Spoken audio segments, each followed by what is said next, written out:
غادي ننظروا لواحد الشخص اللي نص من السكان العالم كيعتبروه الاب الروحي ديالهم. على هذا الشيء كيسميوه اب الامم. ولكن ملي كنتاملوا في حياته مزيان ما كنلقاوش تمثال مزوق ديال شي قديس، لكن كنلقاو واحد الراجل عادي بحالنا بحالو.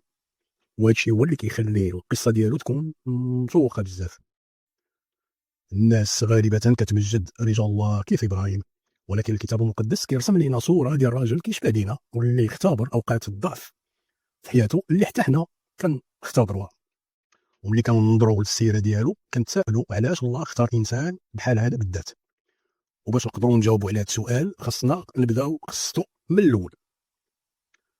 ابراهيم ما كانش كبر في شي خيمه في الخلا والقفار، لكن كان كيعيش في مدينه كبيره اسمها اور ديال الكلدان. وهاد اور كانت في منطقه اللي كاينه دابا في جنوب العراق. اذا ابراهيم، اذا كان مثلا ابراهيم كيعيش اليوم وسولتيه منين انت غيقول لك انا من العراق. فكان كيعيش تما مع مرته وباه ومع لوط ولد خوه. ومن بعد رحلوا لمدينه حران اللي اللوكاسيون ديالها في جنوب تركيا حاليا. ابراهيم او ابرام كيف كانت سميتو في الاول كانت عنده 75 سنه، وكان كان كيعيش مزيان، بخير مستقر ومرتاح مع راسو. كان بحال الا كنقولوا شاد لانتريت. ولكن وقع واحد الحدث اللي غيقلب حياته راسا على عقب. جاه امر من عند الله كيقول ليه نوض دابا وخلي بلادك وشعبك وحبابك وسير لواحد البلاد اللي غنوريك، وغادي ندير من نسلك امه كبيره وغادي نباركك ونجعل اسمك عظيم وتولي بركه للاخرين، وغادي نبارك اللي كيباركوك وغادي نلعن اللي كيلعنوك وكاع الارض غتبارك بك. تصور دابا الصدمه ديال ابراهيم، لان حتى واحد في عمره 75 عام ما باغي يتلاح في شي مغامره بحال هذه. الانسان اللي كبير في السن كيكون شاد لانتريت مثلا، كيقلب على الهنا والاستقرار، ما باغي لا مشاكل لا صداع الراس. والمشكل دابا هو ان الله ما عطاه لا خريطه، ما عطاه لا جي بي اس لا والو، غير قال ليه نوض وسير. وتصور دابا اللي تلاقى معاه في الطريق وسولو فين غادي يا ابراهيم، غادي يقول ليه الله اعلم. كيفاش الله اعلم يا ابراهيم؟ كيفاش ربي الله اعلم؟ واش انت غادي مسافر وما عارفش فين غادي؟ هاد الشيء كيفكرني في هذوك اللي كانوا كيحاربوا من البور ديال كازا، كانوا كيحاربوا للخارج. كتلقى الواحد داخل، كتلقى مسكين حارق شي باطو ومخبي فيه في التحت ديال الباطو وما عارفش فين داك الباطو غادي. عاده زعما غالبا يقدر راسو فيه حرب، ولكن غالبا ما كيكونش عارف فين داك الباطو غادي. داك الباطو يقدر يديه الامريكان ولا يديه كوريا الشماليه هو وزارو. فناض ابرام كيف كانت سميتو ديك الساعه وخاد معاه ساره مرته ولوط ولد خوه والعبيد ديالو، حيت كان لاباس عليهم مشاو وهما ما عارفينش الديستيناسيون ديالهم. لكن كان الرب الاله مقودهم في الطريق حتى دخلوا الارض كنعان. شفتي دابا الايمان ديال ابراهيم والثقه ديالو في الله؟ علاش اختاروا الله رغم انه كان انسان عادي بحالنا بحالو، كان عنده ايمان وثقه في الله غير عاديه. لان هذا الاوردر اللي عطاه الله كان كيتطلب واحد النيفو ديال الايمان عالي بزاف. لكن ملي هما وصلوا لارض الموعد لقاو راسهم في واحد الازمه. كانت ديك الساعه مجاعه كبيره في ديك البلاد، فما قدروش طبعا يبقاو تما، وسافروا سافروا متوجهين للجنوب لجهه مصر. ديك الساعه مصر كان الاقتصاد ديالها مستقر في ذاك الوقت. ولكن ملي قربوا للحدود المصريه نظر ابرام ومرته ساراي وهو يخاف عليها حيت كانت زوينه بزاف، وقال في راسو اذا شافوها المصريين غادي يديوها ويقتلوني على قبلها حيت زعما زوينه. وهي طيح في راسو واحد الفكره مروكيه، قال لها اذا سولوك الناس عليا تما قولي لهم انا اخوك.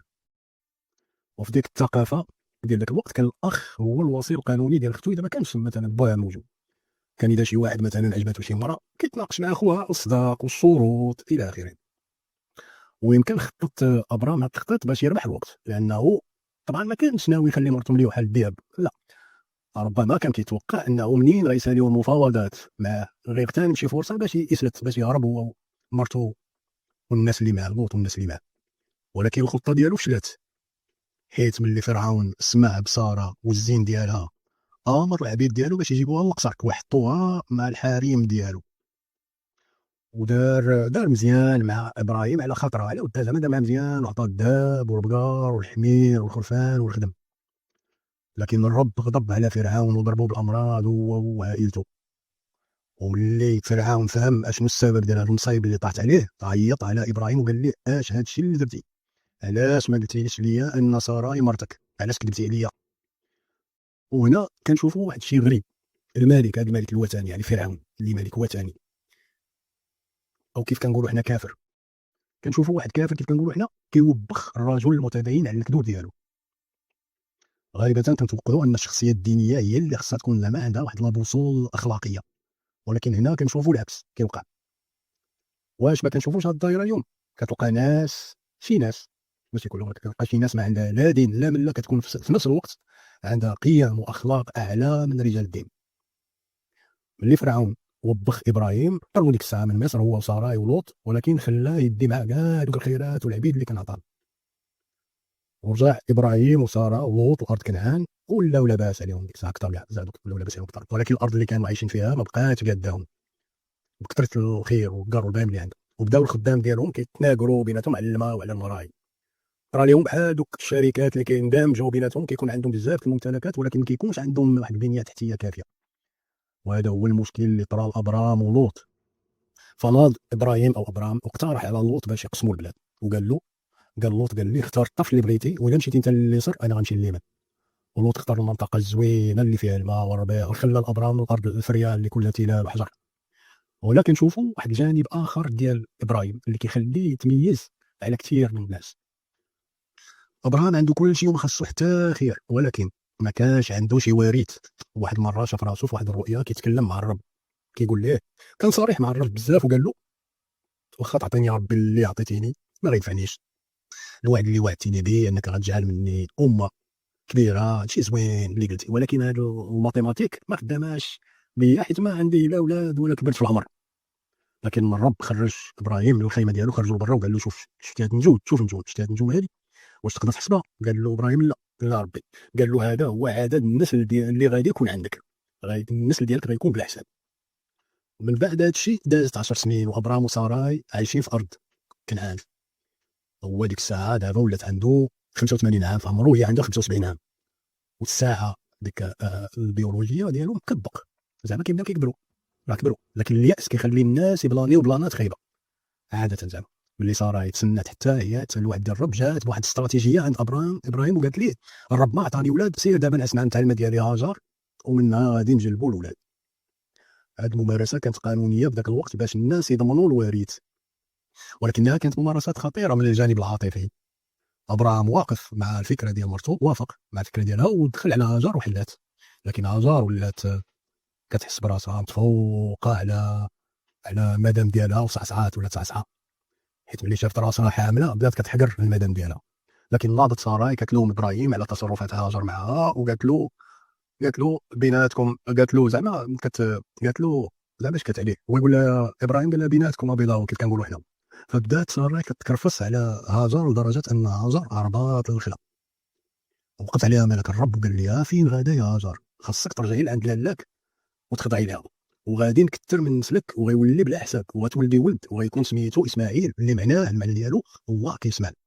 لان الله سمع المحين ديالك، شاف محنك وسمعك، سمع المحين ديالك، قال لها غادي يكون حر ولدك، غادي يكون حر غادي يكون عادي مع كاع الناس، وكاع الناس غيتعادوا معاه. اغلبيه العلماء المسيحيين واليهود كيقولوا بان اسماعيل هو الاب ديال الغرب. فهاجر ولات من بعد ولات اسماعيل وابراهيم ولا اخيرا عنده وليد، وهو ديك الساعه عنده 86 عام في عمره. ومن بعد شنو كيوقع؟ ما غادي يوقع والو لمده 13 سنه، ما كاين حتى شي حاجه. وفي الفيديو الجاي غادي ان شاء الله نكملوا قصه ابراهيم، وغادي ننظروا للاحداث اللي غتوقع اللي وقعت من بعد ولاده اسماعيل. ربي يباركم والى اللقاء. سلام المسيح معكم.